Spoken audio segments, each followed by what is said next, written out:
জাতীয় রাজস্ব বোর্ড বিলুপ্তির অধ্যাদেশ বাতিল ও প্রতিষ্ঠানটির চেয়ারম্যানের অপসারণ সহ 4 দাবিতে অসহযোগ কর্মসূচি ঘোষণা করেছে এনবিআর সংস্কার ঐক্য পরিষদ। বুধবার রাজধানীর আগারগাঁওয়ে রাজস্ব ভবনে এই কর্মসূচির ঘোষণা করা হয়। একই সাথে রাজস্ব সংস্কার বিষয়ক পরামর্শ কমিটির সুপারিশ জনসাধারণের জন্য ওয়েবসাইটে প্রকাশের দাবিও জানায় সংগঠনটি। ঐক্য পরিষদ জানিয়েছে তাদের দাবিগুলো প্রধান উপদেষ্টা বরাবর দেয়া হবে। পাশাপাশি এনবিআর এবং ঢাকা ও ঢাকার বাইরে স্ব দপ্তরে অবস্থান কর্মসূচি ঘোষণা করা হবে, তবে রপ্তানি ও আন্তর্জাতিক যাত্রী সেবা এর আওতামুক্ত থাকবে। আগামী 26শে মে থেকে আন্তর্জাতিক যাত্রী সেবা ছাড়া ট্যাক্স, কাস্টমস ও ভ্যাট বিভাগের সব দপ্তরে পূর্ণাঙ্গ কর্মবিরতি চলবে বলেও জানানো হয় সংবাদ সম্মেলনে।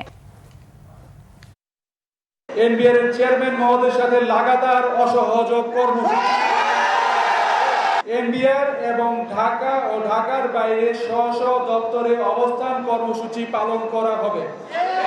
তবে রপ্তানি ও আন্তর্জাতিক যাত্রী সেবা এর আওতামুক্ত থাকবে।